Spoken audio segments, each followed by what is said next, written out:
में 6.3 यदि एक तिर्यक रेखा दो समांतर रेखाओं को काटती है तो यहाँ पर हम देखेंगे दो समांतर रेखाएं हैं, एक है AB और दूसरी है CD और यहाँ पर एक तिर्यक रेखा है L जो कि दोनों समांतर रेखाओं को काटती है। तो एकांतर अंत्य कोणों को प्रत्येक युग्म बराबर होता है। तो इसके जो एकांतर अंत्य कोण होंगे, समांतर जो रेखाएं हैं इसके अंदर की साइड जो ये एकांतर अंत्य कोण है ये प्रत्येक युग्म बराबर होते हैं। ये हमारी 6.3 पर मैं कहती है।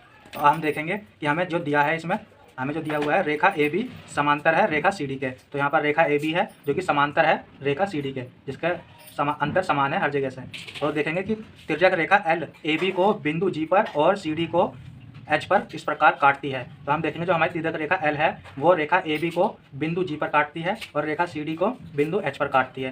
तो एकांतर अंत्य कोणों के निम्नलिखित युग्म बनते हैं। तो यहाँ पर हमने एकांतर अंत्य कोण जो बने हैं वो लिख लिया है, कोण 1, कोण 2, कोण 3 और कोण 4। यहाँ पर हमने इस प्रकार लिख लिए हैं। अब हमें देखना है,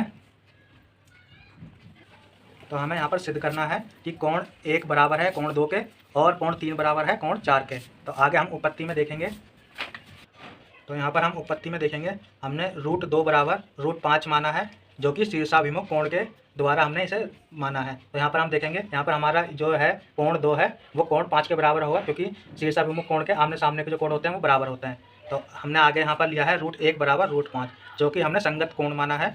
यहाँ पर हम देखेंगे कि यहाँ पर कोण 1 है जो कि कोण 5 के बराबर होगा, क्योंकि इनकी जो संगति है वो एकदम बराबर है। क्योंकि यहाँ पर हम अगर इसकी आकृति देखें तो यहाँ भी इसकी इस प्रकार की आकृति बनेगी और यहाँ भी। तो ये जो कोण होंगे, कोण 1 बराबर होगा कोण 5 के। तो ये संगत कोण के साथ हमने यहाँ पर समीकरण 2 बना ली। और अब हम देखेंगे समीकरण 1 और समीकरण 2 से।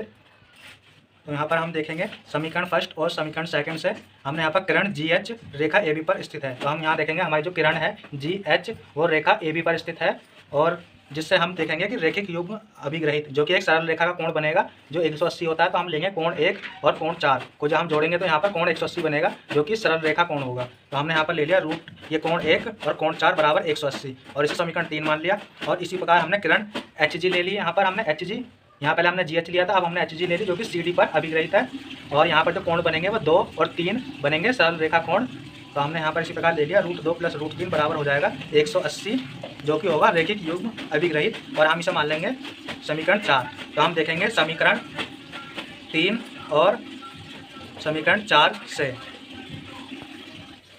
तो हम यहाँ पर देखेंगे समीकरण 3 और समीकरण 4 से। हमने समीकरण 3 और समीकरण 4 से यहाँ पर ये लिख लिया, यहाँ पर पुट कर लिया, बराबर में रख लिया। तो रूट यहाँ कोण 1 + कोण 4 बराबर हो जाएगा कोण 2 + कोण 3। तो यहाँ पर हम देखेंगे तो यहाँ कोण 1 बराबर है कोण 2 के और कोण 4 बराबर है कोण 3 के। तो हमें यही प्रूव करना था, यहाँ पर कोण 1 बराबर है कोण 2 के और कोण 3 बराबर है कोण 4 के, जो हम यहाँ पर सिद्ध कर चुके हैं। ये इस प्रकार हमने अपने समीकरण को प्रूव करा।